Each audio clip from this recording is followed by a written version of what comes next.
Ողջույն ելակետի հարգելի հետևորդներ, մենք շարունակում ենք մեր հազարան բլբուլ հաղորդաշարը, այսօրվա մեր հյուրն է Արշակ Զաքարյանը։ Բարև ձեզ, պարոն Զաքարյան, շնորհակալ եմ մեր հրավերն ընդունելու համար։ Պարոն Զաքարյան, մինչ անցնելը հազարան բլբուլի քննարկմանը, վերլուծությանը, նախ կխնդրեի մի փոքր խոսենք հեքիաթների մասին, որքանով են կարևոր հեքիաթները մեզ համար։ Հեքիաթները իհարկե ես միշտ ասել եմ, խոսել եմ այդ մասին, որ նախ ժամանակ չունեն։ Եթե վերցնեք հեքիաթները այսօրվա ցանկացած ժամանակահատվածում այդ հեքիաթները կիրառեք, կմտածեք, որ հենց այդ օրվա մասին է։ Օրինակի համար բերենք Քաջնազարը, հա, Մկների ժողովը, չէ՞, կամ ասենք նույն Չարի վերջը։ Դե կկու հիմար կկու,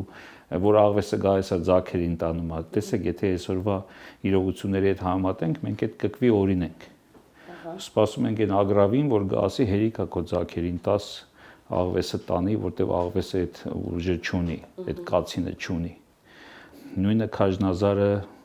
ցավոք սրտի մեր ղեկավարները երկրի եւ այլն այդ Քաջնազարին ամեն ուրեմն շրջանում համեմատել են էլի, նույնը նոր ինչպես ասի Մկների ժողովը, հա, որ այսօր մենք կարիք ունենք, չէ՞, զանգ կախողի կարիք ունենք։ Ինչ որտեղ հեքիաթները նաև այն բացակայող ազգային գաղափարախոսությունն են։ Մենք բոլորս խոսում ենք մանավանդ ազգային դաշտում, որ մեզ պետք է ազգային գաղափարախոսություն, մշակել, ազգային ծրագիր եւ այլն։ Ես կարծում եմ մեր հեքիաթները, ժողովրդական մեր հեքիաթները գաղափարախոսության եւ իհարկե առասպելները եւ էպոսը եւ ամեն ինչ դրանք ամբողջը գաղափարախոսությունն են, որ հեքիաթների ձևով մեր հրաշք գրողները, հեքիաթասացները, մեր հայտնի մարդիկ փոխանցել են մեզ, գրառել են այդ ամեն ինչը, մշակել են։ Ես ինքս քանի որ մայրական կողմս տերունական, հա, վանականներ են եղել, Տեր Հովհաննիսյանները իմիջիալոց շատ հայտնի են իրենց գրառումներից կա նաև Մատնեադարանում, իմ պապը այդ հեքիաթների անմշակ նույն հազարան բլբուլը, որ ինձ ասեցիք, ես շատ ուրախացա, որտեվ այդ բոլոր հեքիաթների Թումանյանի հեքիաթները նույնպես անմշակ ձևը, քանի որ այն ժամանակ գրագրություն իմացել են հիմնականում վանականները, եւ եթե գիտեք, մանավանդ պետականության բացակայության ժամանակ մեր դպրոցները եղել են դա վանքերը, երեխաներին տալել են վանք գիր ու գրականություն սովորելու եւ այնտեղ այդ հեքիաթները ժողովրդից հավաքած առաջինը հենց գրի են առել մեր հոգեվորականները եւ այդ հոգեվորականների գրի առած հեքիաթները հետո Թումանյանը մյուսը վերցել են, իհարկե մարգարիտներ են դարձել, որտեղ այնտեղ ավելի կոշտ ու կոպիտ էր, նույն հազարան բլբուլը, որ իմ պապս ինձ պատմում էր, կուրսի էր անում, կողքը հավաքում էր, մեզ պատմում էր, շատ ավելի կոշտ, ավելի դաժան, ավելի այդպես ասած վախենալու էր, նույնիսկ այդ որ պատում էր այդ ոսկորները գետնի տակից դուրս են գալի կմախները ու էջմիածնում էր պապս ու այնտեղ գերեզմանոց կար։ Այդ օրինակ այդ հազարան բլբուլից հետո վախենում էինք այդ գերեզմանոց գնայինք, որտեղ պատկերացնում էինք, որ այդ մեռելները այն սպիտակ քաղաքի, չէ, դուրս կգան եւ մեզ կվախացնեն այդ ոսկորներով եւ այլն։ Ուզում եմ ասեմ, որ հեքիաթների նշանակությունը միշտ է շատ կարեւոր։ Հիմա երեխաներին բացատրել առանց հեքիաթների իմաստը կյանքի շատ ավելի դժվար կլինի, իսկ հեքիաթներով շատ ավելի հեշտ է, շատ ավելի ընկալելի է։ Եվ ես երեք օրինակ վերընթերցեցի Զորյանի, հա, վերսիան ու ինձ համար շատ հաճելի էր, որտեղ ես ինչ որ պահ նորից վերադարձա իմ մանկությունը, հիշեցի այդ ամեն ինչը, այդ որ հավաքվում են պապը իր ծխամորճով, այդ ամեն ինչով, նույնիսկ այդ հոտն ու համը զգացի, այդ ամեն ինչը հեքիաթների շնորհիվ։ Եվ եթե մարդը հեքիաթներով ապրի, ինքը շատ ավելի երիտասարդ է մնում նույնիսկ մեծ տարիքում։ Օրինակ ես հեքիաթներին ոչ միայն հավատում եմ, ոչ միայն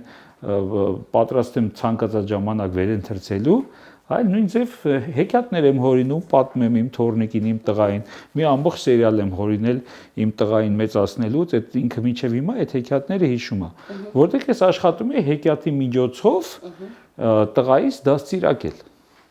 Նապաստակներ այնտեղ վերցված հերոսը եւ այդ նապաստակի հետաքրությունները, ընկերասիրությունը, հայրենիքին պաշտպանել եւ ամեն ինչը այդ նապաստակի օրինակով պատմում է իրան եւ դա ինքը միջև հիմա չի մոռացել։ Հիմա էլ արդեն թորնիկիս իհարկե։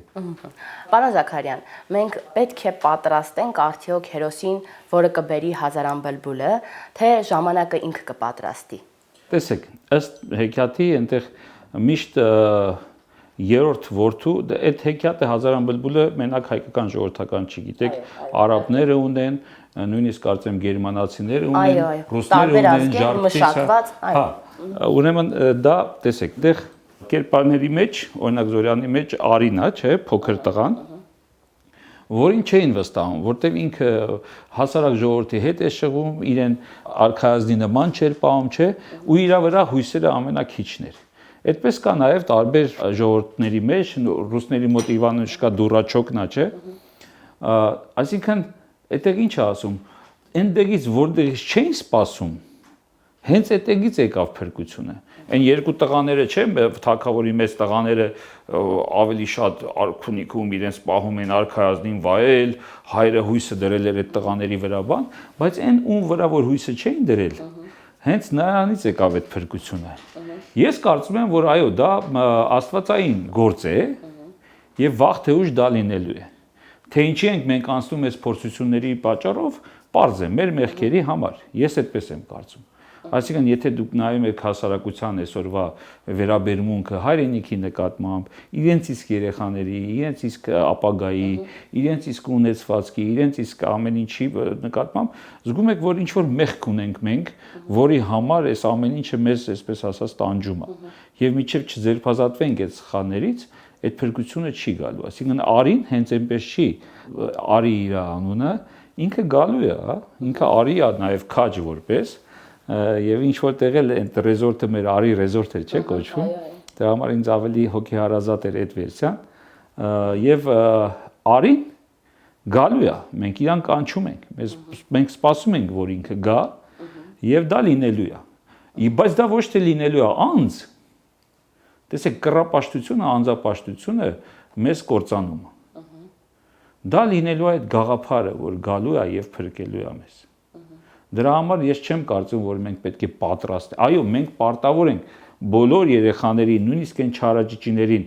Իմիջիալոց տեսեք, հեքիաթները էլի հենց այնպես չեն։ Ինչի են հեքիաթներում միշտ այն տղաները, այն չարաճճիները, չլսողները, թակավորի չլսող որդին, չէ, ամենա,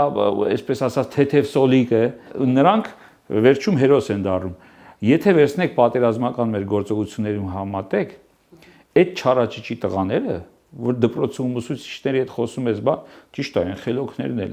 բայց այդ չարաճճիները ամենա, այսպես ասած, հզոր կռվողներն են նաև լինում, երբ որ հայրենիքը դրա կարիքը ունենում է։ Դա, այսպես ասած, չգրված օրենք է, այդ չարաճճիներին վերջում բանակում սկսել էին ճիշտ օգտագործել, փոխանակ նրանց ճնշելու,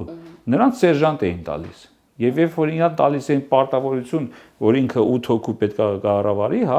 դիրքի ավակ պետք է լինի, տեսնում են, որ արդյունքը շատ ավելի ճիշտ է, որտեվ ինքը իր վրա վերցնել, երբ որ իրան միշտ չեն վստահել, ասել են ինքը չար է, խուլիգան է, էս է, հենա, մեկ էլ իրեն տալիս են, ասում են, այս 8 հոգին քո պատասխանատվության տակ են։ Ու այդ պատասխանատվությունը ինքը շատ ավելի ճիշտ էր տանում, որտեվ այդ չարաճճիությունը, այդ էներգիան, որ իր մեջ չարաճճի երեխաները միշտ էներգիայով լի են լինում։ Եվ այդ էներգիայի լիությունը իրենք սրան նրան բշտելով, խփելով դպրոցում էլ էր այդպես, էլի, որ երեխա կար, որ բոլորին կպտում էր, խփում էր, բան, դա էներգիան այնքան շատ, ինքը մի ձև ծախսում էր։ Եվ մեկը դա օգտագործում է գիտական, ինչ որ բանով գնում է այդ էներգիան, մյուսը շատերը դա օգտագործում են ֆիզիկապես։ Եվ այդ ֆիզիկապես այդ էներգիան օգտագործող տղաները, երբ որ հայտնվում են բանակում, եւ Աստված մի ասի, երբ որ գալիս է պատերազմելու ժամանակը, նրանք ամենահզոր, ամենաանվախ կռվողներն են լինում։ Այդ Իվանուշկա Դուրաչոկ ռուսականում եւ մեր մոտ Արիի կերպարը հենց դա է, այդ մասին է խոսում։ Շատ լավ։ Պարոն Զաքարյան, ինչ քայլեր են պետք թեկուզ ազգային ոլորտում, հենց ձեր ոլորտում, այսպես ասեմ, որոնք կարևոր են, որ անենք, ազգը անի, ժողովուրդը թեկուզ հենց գա դրան անի, եւ որպեսզի վերջում մեր այգին նորից կանաչի եւ Հազարան բլբուլը նորից երգի այդ այգում։ Նախ պատասխանատվության ընդունումն է ամեն մեկս, հա։ Օրինակ երեք ես խոսում եի, ասեցի, որ ես մեղավոր եմ ինձ համարում, ես ամեն ինչի համար, ոչ թե որ ես եմ սա կազմակերպել։ Ուրեմն ես բավարար չարեցի։ Ես իհարկե 18 թվականից գոռում գոչում եմ, որ այս իշխանությունները, որ եկել են, սրանք դավաճան իշխանություններ են։ Բայց մեզ լսող չկա։ Հիմա ես կարա այդ ձերքերս լվանամ, ասեմ, ինչ ասեմ։ Ես ասեցի, ինչ չլսեցին, այդտեղ արդեն կգա քո եսի, այսպես ասած, եսակենտրոնություն դու քեզ կարևորում ես, դե ես ասեցի, ինչ չլսեցին։ Իսկ ես ուրիշ ձև եմ մտածում, ես մտածում եմ, ուրեմն ես բավականաչափ չպայքարեցի։ Ուրեմն չարեցի այն ինչ կարող էի անել, որպեսզի չգար այսօրվա օրը։ Այսինքն խոսեցի,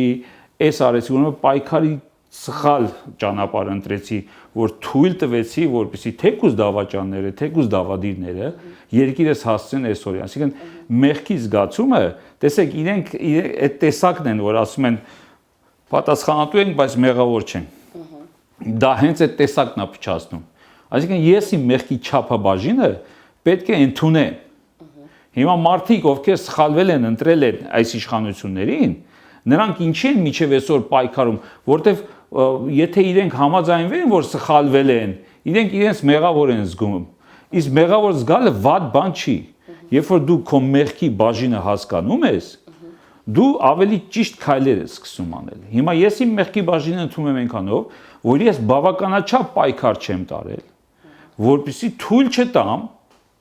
այն ինչ որ ես ասում եմ տեղի ունենալու, տեղի ունենա։ Հիմա նույնն է։ Այսինքն ես դա հասկանալով այսօր իմ պայքարը ավելի խիստ եմ տանում։ Որպեսզի վաղը չասեմ, տեսեք, ես ձեզ ասում եի, այս ընտրություններին, այս դավաճանի հետ գնալը սխալ է, այսպես է, այնպես է, ես փորձում եմ անել, համենայն դեպս այդ թրիչք կկուի բնի վրայով այդ ֆիլմի մեջ շատ լավ կադր կա։ Ես այդ միշտ օրինակ եմ բերում, երբ որ գլխավոր կերպարը ասում է, այս ցայտաղբուրը բետոնի կպոկ եմ ու գրազ է գալիս ու բոլորը այդ մենք հոգեկան հիվանդներ են, չէ, հոգեբուժանում է լինում, բոլորը ասում են, որ չի լինի դա փոկել։ Ինքը գրազ է գալիս, քաշում է երկու անգամ չի փոկվում։ Ու երբ որ իրան ասում են վերջում ծիծաղում են, հա, չստացվեց բան, ասում են ես գոնե փորձեցի։ Հետո են հնդկացին փոկում է, չէ՞ դա։ Դա էլ է հեքիաթ։ Դա էլ է հեքիաթ։ Այդ ֆիլմը ինքը տեղով հեքիաթ է։ Եվ դաստիարակչական բանն է այդտեղ, չէ՞ գնում, որ ինքը ասում է, ես գոնե փորձեցի։ Այ հիմա ընդունելով իմ մեղքը, որ ես բավարար չեմ արել։ Ես հիմա փորձում եմ ավելի շատ անել, որպեսզի թույլ չտամ հաջորդ չարիքը տեղի ունենա, որտեղ ես տեսնում եմ նորից այդ չարիքը եւ հիմա փորձելու եմ, այսինքն ավելի շատ եմ էներգիա ծախսում, իմ ամբողջ ժամանակս եմ տրամադրել դրան, որպեսզի թույլ չտամ դա տեղի ունենա։ Եթե այն ժամանակ ինչ որ մասն էի ժամանակի տրամադրում, փորձում էի այս մեկին այն մեկին համոզելով, սեփական օրինակով, որ պետքա զարգացնել այս շրջանը բան, բայց տեսակ ամեն ինչ եկավ, գնաց կորավ, անցավ Թուրքին, որովհետև ես ուրեմն քիչ եմ պայքարել, ուրեմն սխալ եմ պայքարել։ Ուրեմն բավարար չեմ արել, չէ՞ որ ես ֆիզիկապես կամ գոյություն ունեմ։ Համեմատած այն երիտասարդի, որ արեց անհնարինը, գնաց եւ իր կյանքը զոհեց, բայց դիրքից հետ չկանգնեց։ Պարոն Զաքարյան, մեր մեծերը այնքան են կարևորել հեքիաթները, որ անգամ շատերը հենց Թումանյանինը, որը ցավոք կիսատ է մնացել, իհարկե, Հազարան բլբուլը համարել են փրկարար ծրագիր կամ գաղափարախոսության ուրվագիծ, որը հետագայում կարող էր դառնալ ծրագիր։ Ինչու տարիների ընթացքում այսքան փոխվեց ամեն բան եւ ինչու ենք մենք հիմա հեքիաթները մատուցելու փոխարեն, էպոսի մասին հաճախ խոսելու փոխարեն ռոպագանդում լրիվ այլ բաներ։ Հիշում եք թուրք կարծեմ Բուլբուլ Օղլին, հա? Բուլբուլ Օղլին ինչ ասեց այն ժամանակ, մոտավորապես 2000-ականներին էր, որ ասեց մենք հայերին պարտվել ենք ոչ թե զենք ու զրահով, պարտվել ենք Բաբաջանյանով, Արամ Խաչատրյանով, սրանով, նրանով եւ բերեց այսօրվա թեկուզ մեր հայտնի ուրեմն գործիչները, ովքեր որ աշխարհում ներկայացնում են մեզ։ Ասես մենք հայերին պարտվել ենք դրանով, որտեղ իրենք չունեն դա։ Չէ՞։ Եվ ինչ արեցին։ Դա մեր թշնամին է, ճիշտ է։ Ինքը բառացիորեն ասեց մենք ինչով ենք հաղթում։ Եվ այս դավադիրները ինչ արեցին, այսինքն դա էր պետք վերացնել։ Այսինքն Բաբաջանյանը, մյուսը Համո Բեկնազարյանը եւ այլը փոխարինվեց Հայկո Մկոներով, չգիտեմ այնտեղ, այսին շոուներով, այնին շոուներով, այդ մակարդակը իջացրեցին, բերեցին, տարան հասցրեցին եւ մենք պարտվեցինք, այո։ Որովհետեւ մենք փոխանակ նույնն է հեքիաթներն Հեքիաթների փոխարեն երեխաներին կարող է, այսպես ասած, կոպիտ ես պետք է արտահայտվեմ, բառից բուն իմաստով, այսպես ասած, պորնոգրաֆիա, բայց ոչ թե հենց ինքը այն ինչ այդ սերիալները ես պորնոգրաֆիա եմ ասում, որտեղ այնտեղ ինչ է քորոզվում, դավաճանություն, գողական, չգիտեմ ինչ, ասենք մի հատ սերիալ ասեք, որ այնտեղ դաստիարակչական բան կա։ Այսինքն մենք հենց դրանով պարտվեցինք, այդ թուրքը հենց այնպես չասեց դա։ Եվ այն մարդիկ, ովքեր որ ուզեցին, որ մենք պարտվենք, հենց նրանք այդ եւ Օվերտոնի պատուհանի միջոցով եւ մնացած բոլոր այդ քարոզչությունը ամբողջ։ Ինչ այսօր այս հնմատ այս վերջի տարիներին նայեք, որևէ մի այսպիսի փորձ լինում է այս երեխաներին կտրել այդ սերիալներից եւ ճիշտ ուղու վրա դնել։ Հեքիաթները միջև այսօր մի հատ Անահիտ ենք նկարել, չէ, աշխարհով մեկ էլ ինչ ասես, չասես, որ բա այդքան հեքիաթ ունենք, մի հատ Աստված ողորմի իհարկե, Սահակյանցը չլիներ, եւ իր նման մի քանի հոգի, թեկուզ այդ մուտիկներով, բայց մենք ոչ ֆիլմեր ենք նկարում այդ մասին, ոչ ինչեր ենք նկարում, նայեք ֆիլմերը, ասենք բարիս բուն իմաստով այդ ինչ որ նկարում էին այդ լպիրշ ծիծաղելու այդ այլանդակությունները, հա, ասենք խուլիգանների մասին, գողականների, չգիտեմ, այնտեղ այն ինչ որ քարոզվում էր մեր երեխաներին, այսինքն թուրքը նախորոք ասեց ինչ պետք է անել, պետք է մեզ այո Արամ Խաչատրյաններից, Թումանյաններից, Բաբաջանյաններից, մյուսից հետ պահել, որպեսզի մենք իջնենք իրենց մակարդակին եւ այդ ժամանակ մեզ կարող են հաղթել։ Եվ բարես բուն իմաստով նույնը հեքիաթների հարցում է։ Ասենք ես չեմ պատկերացնում, որ մեր ժամանակ ինձ թույլատրեին ինչ-թե ֆուտբոլ խաղալու, եթե այդ օրը մի հեքիաթ Թումանյանից կարդացած չլինեի, կամ մի հեքիաթ կարդացած չնեի Աղայանից, կամ չպատմեի, կամ եւ այլն, կամ իրենք ինձ չպատմեին եւ այլն։ Իսկ հիմա երեխաներից մեծ մասը չեն էլ ճանաչում, հա լսել են մուլտիկը տեսել, Թոմ էնդ Ջերին եւ մնացած այդ անկապ այդ բաները, ասենք, ավելի շատ գիտեն, քան թե թեկուզ մեր որ մկների ժողովն էին ցույց տալիս հերոստատիսով, բոլորը գիտեին, այդ ֆուտբոլ թողում էին, վազելով գնում էին այդ անպայման մի անգամ մեր ժամանակ էլ ախր դրա սովը կար։ Այնքան քիչ էր այդ ամեն ինչը։ Կոնկրետ գիտեին, որ այսինչ օրը, ուրբաթ օրը, այսինչ ժամին, այսինչ մուլտիկն են ցույց տալու, մեր հայկական մենք գնում ենք նայելու այդ մուլտիկը։ Նու այնտեղ իհարկե կար նաև մեր Թոմ էնդ Ջերին, Նուպագաձի կոչվածը, հա։ Պարոն Զաքարյան, պատերազմից հետո մեծ ընկճվածություն կա հասարակության մեջ, շատերը նույնիսկ համարում են, որ մեր հեքիաթը ավարտված է։ Մեր հեքիաթն ավարտված է արդյոք, թե նոր է սկսվում։ Ուրեմն մեր պատմության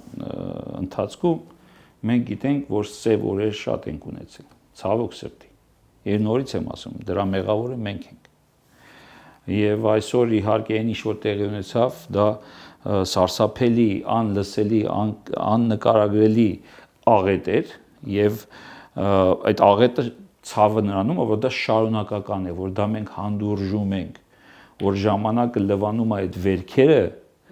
եւ մենք չենք հասկանում, որ ովքեր մեզ այդ վերքերը պատճառեցին, որ հիմա էլ փորձում են մեզ բարիշացնել, չէ, ասել, որ թուրքերը եւ դուք եւ ոսկե, տեսեք երեկվա Ալիևի այդ ցուցահանդեսը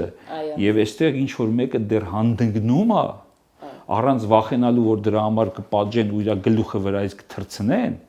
խոսել թուրքերի հետ բարեկամության մասին։ Այն թուրքի, ով մեր զոհված տղաների սաղավարտները կախել է,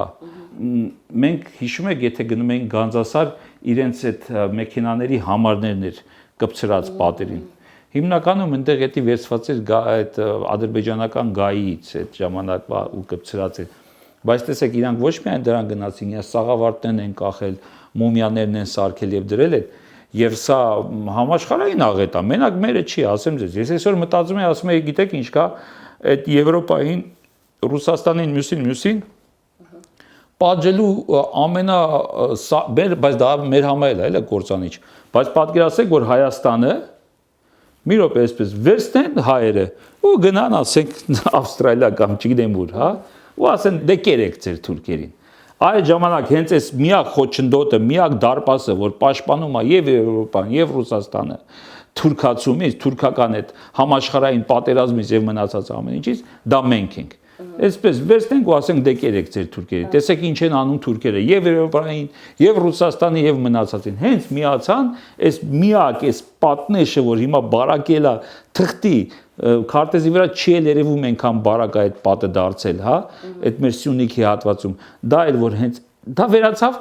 աշխարհը կարակ համարեք որ վերջն եկավ, որովհետեւ թուրքերը այն տեսակն են, որոնք որ նպատակ ունեն աշխարհը գրավելու եւ չեն թաքցնում այդ մասին։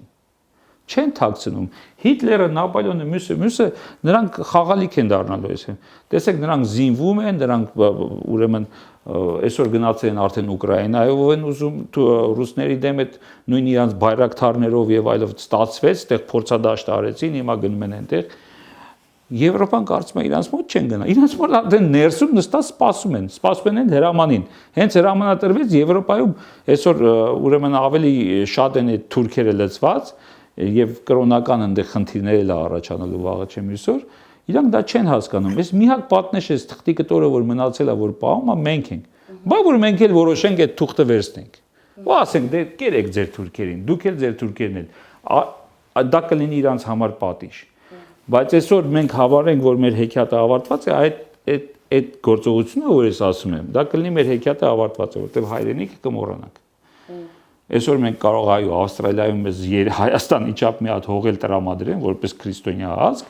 դա հենց այնպես չեմ ասում, ասեն եկեք ստեղ զարգացրեք, ոնց որ ժամանակին պարսիկները վերցել են, հայերին տարել են, չէ, ասեն եկեք ստեղ մեզ զարգացրեք։ Բայց դա մենք արդեն կկորցնենք։ Այն ինչ որ մնաց, չէ, այդ ժամանակ մնաց հավերժ միջև այսօր չեն կարող հետ բերենք։ Ես կարծում եմ, որ չէ, մեր հեքիաթը չի ավարտվել, անպայման, քանի ես շնչում եմ, ես մնացել եմ, ես ողջ եմ այսօր մի նպատակով, որ միջև վերջին շունչս փորձեմ այդ սխալը նորից ուղղել եւ որ տեսնեմ հատուցումը այս դավադրության։ Ճիշտ է, վրեժը ասում են վատ բան է, բայց ես վրեժի համար եմ մնացել։ Ես ուզում եմ տեսնեմ այդ։ Ես պիտի տեսնեմ պատժվի են, մի անգամ պիտի պատմության մեջ պատժվի դավադիրը, որտեղ մենք ամբողջ պատմության մեջ մեզ կարողացել են հաղթել ներսից։ Վախկոտները, դավադիրները, դավաճանները կարողացել են այնպես անել, որ թշնամին մեզ հաղթի։ Եթե դավաճաններ մենք չունենայինք, երբեք չէր լինի, տեսեք, ոչ մի թիզականներ են, չէ՞ ասում։ Հիմա ով հաղթեց։ Ադրբեջանի ոչ մի թիզականները։ Մեր մոտ ոչ մի թիզականներին այսպես սև շրջանակի մեջ են դնում բոլոր իշխանությունները մինչ օրս։ Ասում են դե ոչ մի թիզականներն էին մեղավոր, չէ, իրանք եկան, իրանք բանարեցին, ինչա ասեցին, պատերազմ, թե չէ մենք այս հողերը տալու էինք, սենց էր լինելու։ Հəl տեսեք ինչ են խոսում։ Թե չէ իրանք տալու են, մեկը այս ձևաչափով, մեկը մադրիդյան, մեկը չգիտեմ ստամբուլյան, մեկը այս մեկը բոլորը խոսում են պարտվողական տեսակետից։ Իսկ ադրբեջանցին ինչ արեց, պարտվելով, կոտորվելով, ջարդվելով, խայտարակ պարտությունից հետո ոչ կապիտուլյացիա ստորագրեց ոնց որ սրանք, ոչ էլ հետ կանգնեց մի թիզ հողից։ Այո, իրական ոչ մի թիզականներ իրանց մոտ հաղթեցին։ Իսկ մեր մոտ ոչ մի թիզականների իշխանության ցավոք սրտի չեն գալիս, դրա համար մենք չենք հաղթում։ Միգուցե այդ ձեր ասած հերոսը այդ ոչ մի թիզականներն են, որ գան, որ ասեն, որ ոնց թե ոչ թե ոչ մի թիզ չունենք տալու։ Դեռ մենք այնտեղ ոչ թե թիզեր, կիլոմետրեր, հազարավոր, միլիոնավոր հեկտարներ ունենք հետ բերելու։ Ադրբեջանցին տենց էլ արեց։ Ոչ մի պայմանի չհամաձայնվեց, ոչ մի փոխզիջման չգնաց, միշտ եկավ վերջում, այն որ պետքա ստորագրեր, թեկուզ փոխզիջումը, չէ, որ մերոնք համաձայնվում էին, լավ, դե եկեք, սենց բան, իրանք ոչ, եկան վերջում ասեն, չէ, մեր ամբողջը մերը պետք է լինի, ոչ մի մետր չպիտի Հայաստանի մնա, այսօր մեկը խոսում է Արցվաշենի մասին, չէ, որ Արցվաշենը միջազգայինորեն ճանաչված Հայաստանի Հանրապետության տարածքա, որ հիմա գտնվում է Ադրբեջանի տիրապետության տակ։ Ինչու չեն խոսում։ Երիտասարդ սերունդը սկի չգիտի, որտեղ իրանք որ եկել են, ծնվել են, արդեն Արցվաշենը եղել է Ադրբեջանի տիրապետության տակ։ Բայց ադրբեջանցին թույլ չտվեց, որպեսզի այն 90-ականներից հետո 2000-ականներից ծնված երեխաները մոռանան իրենց Ղարաբաղի, մեր Արցախի մասին։ Իրենք Ղարաբաղը դպրոցից մենք ասում ենք, «Վայ, ամոթ ձեզ, տեսեք ինչ թշնամանք են քարոզում»։ Հենց դրանով հաղթեցին իրանք։ Իրանք քանի որ ճունեին Բաբաջանյաններ, Արամ Խաչարյաններ, մեր մոտ դրանց ուրեմն լրացրեցին, իրանք էլ իրանք մոտ զինվոր դաստիարակեցին, ասում են բերեց արաբներով եւ թուրքերով։ Դու էլ բերեիր ուրիշներով։ Ինքը բերեց ադրբեջանցիներին քիչ զոհ տալու համար։ Վարձեց արաբներին, բերեց, կոտորեց։ Բայց հողերին տիրացավ, իրանք ոչ մի թիզականները հաղթեցին։ Իսկ մենք այսօր էլ նույնիսկ խոսում են ու ասում են, վայ, հանգարց այդ ոչ մի թիզականները չգան իշխանության, նոր պատերազմ կսկսեն։ Անդադ վախացնում են մեզ հզոր լինելուց։ Այսինքն հզոր լինելը ասում են դա վատ բան է, պատերազմ։ Իսկ նրանք հզորացան եւ կարողացան օգտագործել պահը իրենց դավադիրներին բերեցին լցրեցին մեր մեջ մեր մշակույթի նախարարություն ինչու փակեցին հենց այնպես չի արվել դա հենց այդ բուլբուլողլու ասածն էր որպեսզի հայերը մեզ չհաղթեն նրանց մեջից պետք է հանես հայեցիություն հայեր պետք է հանես իր մեջից իրան պետք է սարքես կոսմոպոլիտ ժամանակակից եւ այլն եւ իրան կլինի հաղթել այդպես էլ եղավ հիմա ցավալի բան պետք է ասեմ ապրիլի 24-ից պատրաստվում ենք ակցիա անել մեր զոհվածներ, քանի որ ես համարում եմ, որ դրանք մեր ցեղասպանության շարունակության, այսինքն այս 5000 երեխան դա էլ էր ցեղասպանություն։ Մտածված, ուրեմն պատրաստված ցեղասպանություններ, դավադիրների եւ մեր թշնամու համագործակցության շնորհիվ շարունակվեց ցեղասպանությունը։ Եվ մենք ուզում ենք բոլոր մեր տղաների նկարներով գնանք այդ հիշատակը հարգելու ինձ մի արցախցիկին գրել է ասում է իմ տղան մենք արցախցի ենք կարելի է իմ տղան էլ ազով է պատերազմ կարելի է որ իր նկարն էլ այսինքն տեսեք ինչ ճաշճանի են հասցրել որ Արցախում բնակվող հայը պետքա թույլատրություն հարստի իսկ իր երեխայի նկարը կարելի է քանի որ ինքը Հայաստանի Հանրապետության քաղաքացի բանում չի գրանցված Արցախում է գրանցված կարելի է մնացը այսինքն ինչ տարբերություն հայեր են չէ հայերի մասին մեր զոհված զինվորների մասին բայց տեսեք ոնց են կարողացել ազդել որ զոհված զինվորի մայրը թույլատրություն է հարցնում ինձ նվաստիս որպեսզի իր երեխայի նկարը մենք ասենք այդ օրը օգտագործենք որպես զոհված մեր հայերի դա սարսափելի է դա անընդունելի է դա այդ վարված քաղաքականությունն էր որ տարանջատեցին, պառակտեցին իրենց էլ օգնության եկավ այդ կորոնավիրուս կոչված արհեստական այդ ուրեմն ստեղծված վիրուսը բաժանեցին այդ անջրպետը այնքան է մեծացել որ մեր այո մեզ պետք է որ այդ հերոսները գան որ մեր այգին ծաղկի թե չի ծաղկի եւ առաջին հերթին մենք պետք է հասկանանք որ մեր այգին չի սահմանափակվում այսօրվա այս դավադիրների GPS-ով գծած սահմաններով եւ որ մեր սեփականությունը չի սահմանափակվում մեր մուտքի դռնով կամ մեր տան ցանկապատով որ այո եթե պետական մակարդակով ասում են տեղից են կողմ Ադրբեջանը այդ մարդը իրավունք չուներ 2 օր ապրելու իրավունք չուներ 2 օր ապրելու իսկ նա քո ղեկավարն է